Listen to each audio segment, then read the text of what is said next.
কিছু কথা তোমাদের সাথে শেয়ার করতে আসলাম, কারণ আজকে এই দিনটা সত্যি মানে সকাল থেকে খুব কষ্টেই আছি, বুঝতেই পারছো চোখ মুখ দেখে। কারণ তোমাদের সাথে সবটাই শেয়ার করি যেগুলো ঘটেছে আমাদের সাথে, তো সেটারই কিছু কথা বলতে আসলাম। তো আজকে মায়ের বাৎসরিক, তোমরা জানো যে ডেটটা আগিয়ে যায়।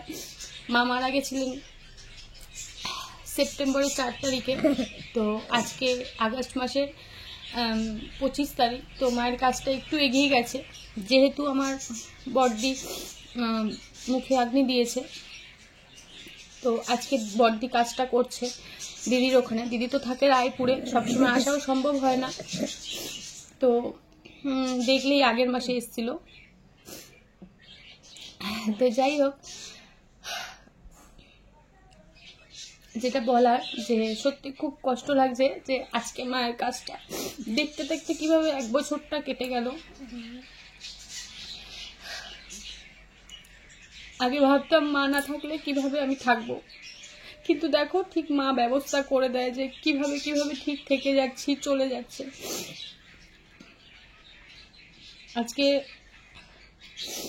আজকে এই দিনটাও মা ছিল, কারণ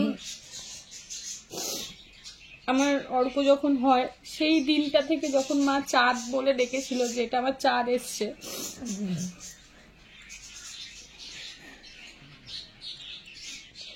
সত্যি খুব কষ্ট হচ্ছে। কারণ আমি মায়েরই বেশি ক্লোজ ছিলাম। যখনই কোনো কষ্ট কিছু হতো, জানোই সব সংসারেই হয়, তখন মায়ের সাথেই শেয়ার করতাম, আর মেজদির সাথেই শেয়ার করি। তো যাই হোক, আমি জানি সারা জীবন সবাই থাকে না, আমরাও থাকবো না, কিন্তু এই যে কষ্টটা মানে ভীষণ কঠিন সহ্য করা। হয়তো কোনোভাবে আমরা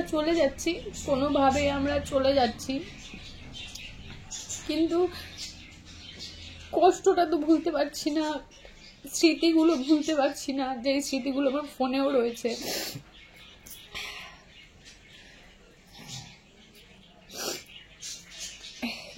মা দিদুন কই, দিদুন কি বলতো, আমার চাঁদ বুড়ো।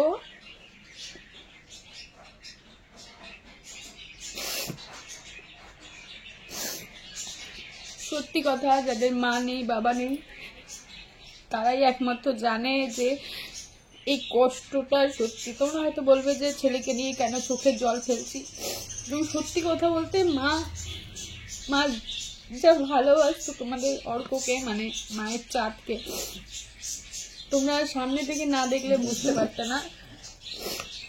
একবার শুধু চাঁদ বলে ডাকতো, তাতেই মা মানে কোথায় খুঁজতো। মামা চাঁদ বুড়ো কই, দিদুন কই, দিদুন কই, দিদুন।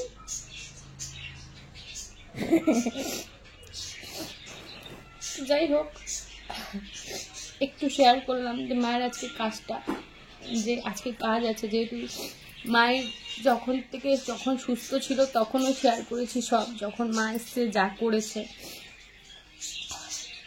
মা অসুস্থ হলো, তারপরেও তোমাদের টাইমে আমি আপডেট দিয়েছি, তোমরা আমাকে মনে সাহস দিয়েছো, শক্তি দিয়েছো। আর আজকের দিনটা যদি না বলি তোমাদের, সত্যি নিজেরই কেমন লাগে, যে কারণ সবার তো খেয়াল থাকে না যে 1 বছর হয়ে গেল, দেখতে দেখতে কিভাবে 1 বছরটা চলে গেল। যাই হোক, মার কাজটা আজকে ভালোভাবে হোক, এটাই চাই। সত্যি ভালো লাগছে না, ভুলতে তো কোনোদিনই পারবো না, কেউ কাউকে ভুলতে পারে না। বাবা মা যে কি জিনিস একমাত্র তারাই বোঝে, যাদের এখন নেই তারাই। ঠিক আছে, চলো, আমি দিদিকে বলেছি একটু ভিডিও ক্লিপ পাঠাস, যাতে আমি শেয়ার করতে পারি আমার দিদি, দাদা, ভাই বোনদের। চলো, টাটা।